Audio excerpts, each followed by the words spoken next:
SOME stands for So Others Might Eat, and I am a grateful beneficiary. That's how I started my journey of recovery. 15 years later, I'm gainfully employed. I moved from homelessness to a safe and secure place to owning my own home today. If these walls could talk, they would say safety. JP Morgan Chase Community Development Banking understands that the buildings we invest in are more than just four walls. They are you. They are us. They are Washington, D.C. The Black Effect Podcast Festival is back. We're partnering with Nissan, so pull up to their exclusive lounge to get a special look at the all-new 2025 Nissan Kicks and Nissan Rogue. The Nissan Rogue S is more affordable than CR-V and RAV4 and features available 12.3-inch touchscreen display, while the all-new Nissan Kicks holds it down with a totally redesigned interior cabin with features like available wireless Apple CarPlay and available panoramic moonroof. Relax and see how Nissan is leveling up the game. Come kick it, April 26th at Pullman Yards in Atlanta. Get ready for culture, community, and good conversation.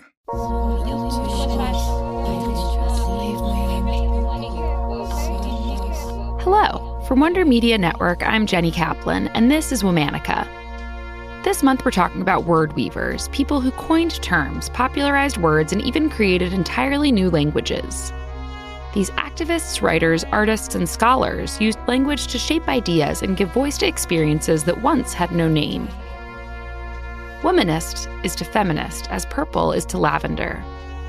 Today's Womanican wrote this line in 1983 as she began to define the term she's credited with coining, womanist.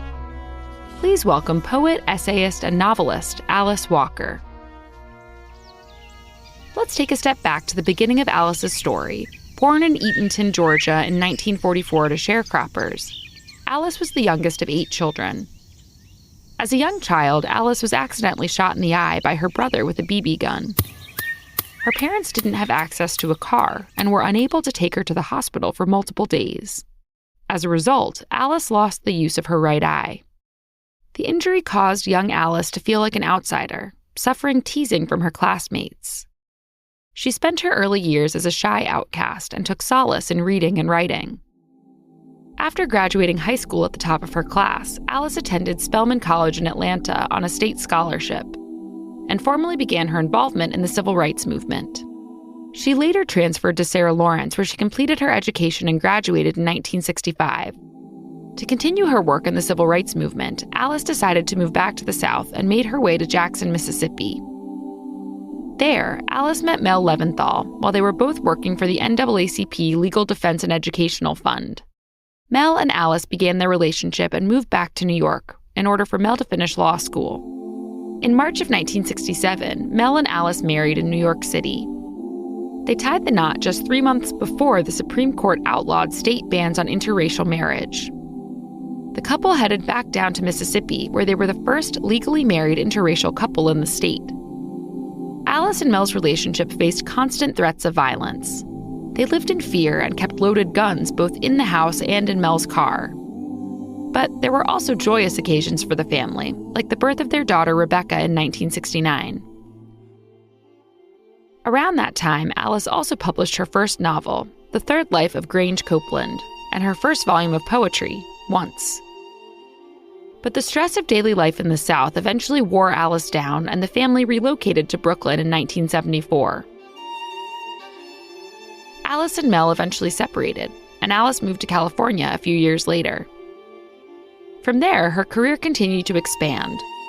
She released poetry collections, short stories, and essays, and multiple novels throughout the 1970s and 80s. Her writing, both fictional and autobiographical, centered Black women's stories and challenged narrow perceptions of Black womanhood. She addressed issues like segregation and taboo topics like incest, rape, and abortion, while also writing about faith, family, and love. Alice's literary work and fame reached a pinnacle when her 1982 novel, The Color Purple, won the 1983 Pulitzer Prize. Alice was the first Black woman to receive the award for fiction. The book skyrocketed Alice to literary fame. And just 3 years after the book's release, Steven Spielberg's film adaptation hit theaters. Against this background of success, Alice published her first collection of nonfiction essays, In Search of Our Mother's Gardens, in 1983. The collection addresses her personal and political experiences as a Black woman. In this context, she defines her term womanist for the first time. From womanish, opposite of girlish, i.e. frivolous, irresponsible, not serious. A Black feminist or feminist of color, interested in grown-up doings, acting grown-up, being grown-up, responsible, in charge, serious. Alice further expands on the definition. Also, a woman who loves other women, sexually and/or non-sexually, appreciates and prefers women's culture, women's emotional flexibility, values tears as natural counterbalance of laughter, and women's strength. Sometimes loves individual men, sexually and/or non-sexually. Committed to survival and wholeness of entire people, male and female. Not a separatist, except periodically for health. Traditionally universal. Traditionally capable. Alice's definition of a womanist became a basis for an expansion of feminist thought, a way for Black women to highlight and delineate their unique circumstances, including how the legacy of racism impacts sexism, and how white feminist thought can be limiting, if not outright violent, to Black womanhood. In coining womanist, Alice thought to center the experiences, contributions, and efforts of women of color, which uniquely impacts their interaction with feminism. Womanism and feminism exist adjacently and overlapping, like purple and lavender. And importantly, as is clear from her definition, Alice also sought to champion the particular strength, love, and passion she saw as inherent in Black womanhood. Alice set the basis for many other scholars, activists, and writers to further build upon womanism as a movement and identity. Womanism has branched off into different realms, from social theory to theology and spirituality. Over the course of her career, Alice has published 40 books, essays, short story, and poetry collections. She's taught courses on African American women's studies and writing at many institutions, including Wellesley, Yale, Brandeis, and UC Berkeley. She's remained outspoken on many issues, including abortion and reproductive rights, LGBTQIA+ issues, and anti-war activism. In more recent years, Alice's public image has been complicated by her vocal support for a prominent anti-Semitic conspiracy theorist. And some of her own writing has also been criticized as anti-Semitic. In 2022, she released Gathering Blossoms Under Fire, a collection of 35 years of personal journals. Today, Alice lives in Mendocino, California. She's 81 years old.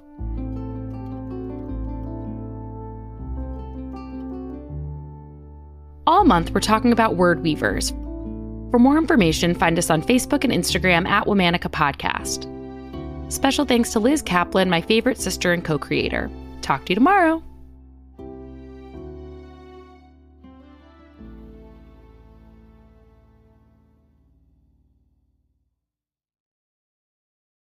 When you're with Amex Business Platinum, going the extra mile for your business pays off.